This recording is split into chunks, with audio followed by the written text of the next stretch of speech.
Okay, let's talk about that one thing that's probably hiding at the bottom of your pack right now. Gathering dust and good intentions. Yeah, the first aid kit. We all have one, but be honest, when's the last time you used it for something more than a blister? Well, today we're going to talk about bush first aid, but not in a scary what if kind of way. We're going to treat it as what it really is, an awesome tool for turning a potential disaster into just another great story. I mean, think about your last trip. Was it really that perfect Instagram filtered adventure? Or was it the one where you realized your tent wasn't waterproof during a downpour and you had to rig up some crazy shelter with a tarp and a roll of duct tape? Yeah, those are the stories we tell, right? And they almost always kick off with a little bit of chaos. Ah, yes, the famous last words of pretty much every great adventure story. What could possibly go wrong? Well, let's see. There's the classic slice your thumb on a can of beans incident, or my personal favorite, when you decide to take a nice barefoot stroll through the campsite and end up performing a full-on surgical procedure to get a giant prickle out of your heel. You know you've been there. You gotta love this quote. It is so true. It's basically the unofficial model for anyone who's ever thought, yeah, I can definitely jump that creek. Watch this and hold my beer are pretty much warning sirens, and they almost always lead to someone rummaging through the first aid kit 5 minutes later. But see, it's not just our own brilliant ideas we have to worry about. The bush itself has a few surprises up its sleeve, and a lot of them have wings and a thirst for blood. I am absolutely convinced the mozzies out here are a different breed. They're like the tiny, buzzing special forces of the insect world. And believe me, they will find you. So how do you take a moment that could ruin your trip and turn it into a story you'll be laughing about for years? Simple. You come prepared. That first aid kit is your secret weapon. It's your get out of jail free card. It's the one thing standing between you and a very, very long and uncomfortable hike back to civilization. All right, let's get into the nitty-gritty. What do you actually need in there? Well, first, the basics. Bandages, and lots of them. Little ones for tiny cuts, big ones for those oops, I slipped on a rock moments. Antiseptic wipes are non-negotiable, because a bit of bush dirt can make a small cut a big problem. And pain relief, just trust me on this, pack it. A good snake bandage, especially here in Australia, is an absolute must. And those ones with the stretch markers, total lifesavers. And finally, a couple of instant cold packs and some aloe vera. They are your best friends for bumps, bruises, and of course, sunburn. Now, I know cold packs might seem like a bit of a luxury, but let me tell you, they are a game changer. I learned this the hard way on a trip down to Chains Beach. I was unhitching the trailer, wasn't paying attention, and bam! The tow hitch swung around and clocked me right in the shin. Oh, the bruise was epic. I'm talking a deep, throbbing, Technicolor masterpiece.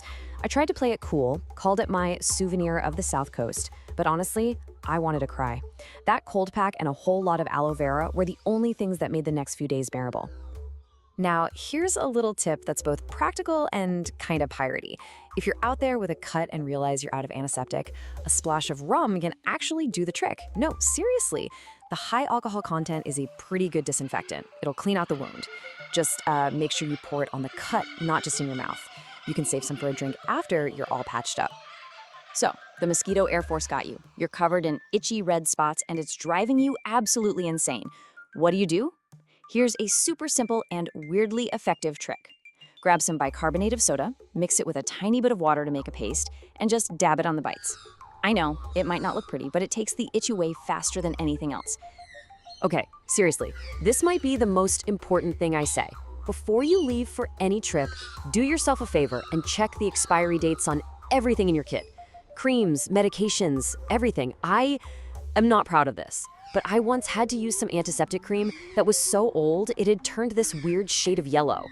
Pretty sure it did more harm than good. Don't be me. Just buy a new tube. All right, so we've got the humans covered. Now let's talk about our furry four-legged adventure buddies. Because let's be real, half the time, they're the ones getting into trouble. My dog, for example, seems to live by one simple rule. If it's on the ground, it's food. And that can lead to some interesting situations.